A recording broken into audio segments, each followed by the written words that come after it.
তো গাইজ দেখুন আমাদের এই সার্কিটগুলো এই যে টেস্টিং করলাম খুবই সুন্দর বাজে ক্রিস্টাল ক্লিয়ার। তারপরেও এটা টেস্ট করার জন্য জুয়েল ভাইয়ের কাছে দিছি, মানে টেস্ট করবেন। আর এটা বায়াস ভোল্টেজ পারফেক্ট আছে। আর এখানে আমি এটা দেখাইনি, এখানে এটা দুটো সিস্টেম আছে। এটা নর্মাল সিস্টেম, মানে গেইনটা স্বাভাবিক থাকবে, আর একটা আছে হাই গেইন। আপনার কোনো হাই গেইন সার্কিটও লাগবে না। এই যে এই জাম্পারটা খুলে আপনি যে 473 PS লাগা দিবেন, ফলে বায়াস ভোল্টেজ বা কোনো কিছু অতিরিক্ত মানে কিচ্ছু হবে না, খালি গেইনটা দ্বিগুণ হয়ে যাবে। ফলে আপনার হাই গেইন বেসমেন্ট সার্কিটে লাগবে না, এরকম আমরা সার্কিট আসেছি। এখানে সর্বোচ্চ 55 0 55 এসি এসি সাপোর্ট করে।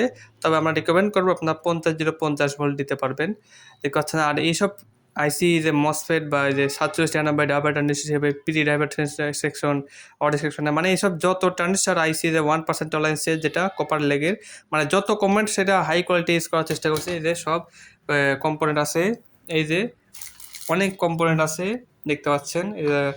আর আমাদের আপকামিং স্পিকার প্রোটেকশন সার্কিটও আসবে, এগুলো তো আসছেই।